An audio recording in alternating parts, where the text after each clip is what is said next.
Ayan na mga guys. Pupunta kasi kami ng air water show. Ito kung nakikita yung mga paninda sa gilid, may mga payong at saka painting. Anyway, ito po ang maganda rito. Malapit ito sa may air water show. So, ito po ang park na kung saan ako minsan noon magtatambay kung hintayin ko yung time ko. Lalo pag ganitong summer, ang gaganda dito.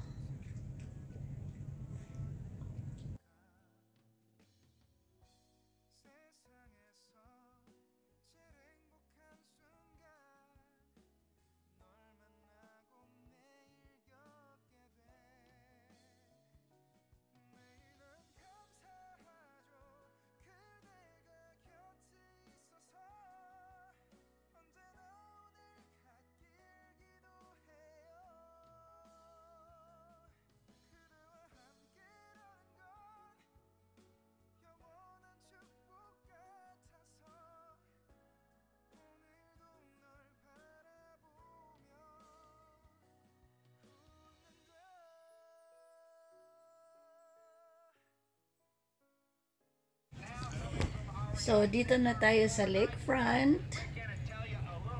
At abangan natin yung oras mag-start yung air show. Anyway, ang daming tent dyan. Ang dami na rin tao. So, dito na tayo sa lakefront. Kung saan tayo manonood ng air water show. So, pasensyahan nyo na yung aking mga kurog-kurog na kamay. Medyo mainit today, sunny day. Ayan po, medyo hindi pa masyadong maraming tao, pero marami na rin, di ba? So ayan, nag-aabang tayo ng oras.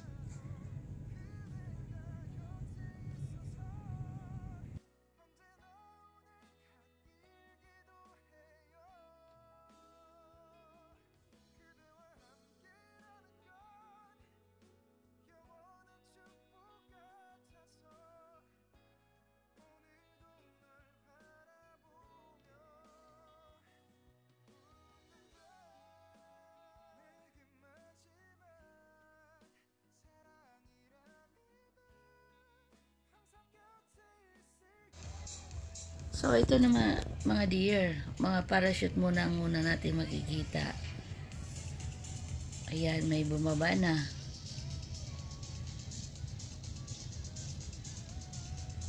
Ayan, they're very cool. Hindi ba? Marami pa yung kasunod. Ayan, another one. So, panoorin natin ito sama-sama. At enjoy everyone.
Ayan, hindi tayo kukurap-kurap dito dahil mukhang ang layo-layo na yung dadaan. Ayan, so ang lakas ng ingay at yung masakit sa tainga dahil talagang malakas siya. Anyway, ayan, ang layo na niya. Tapos babalik, lilipad babalik. Ayan, hindi tayo talaga dapat kikurap-kurap. At ang hinahirapan ako kumuha nito dahil syempre cellphone na ang gamit natin. But anyway, nakaka-enjoy kasi titingnan dahil nagpapaligsahan at papagandahan ng lipad dito. Anyway, so tuloy lang natin panoorin. Walang kurap-kurap lang po. Salamat.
Guys, thank you for all watching. This is part 1. See you on next video.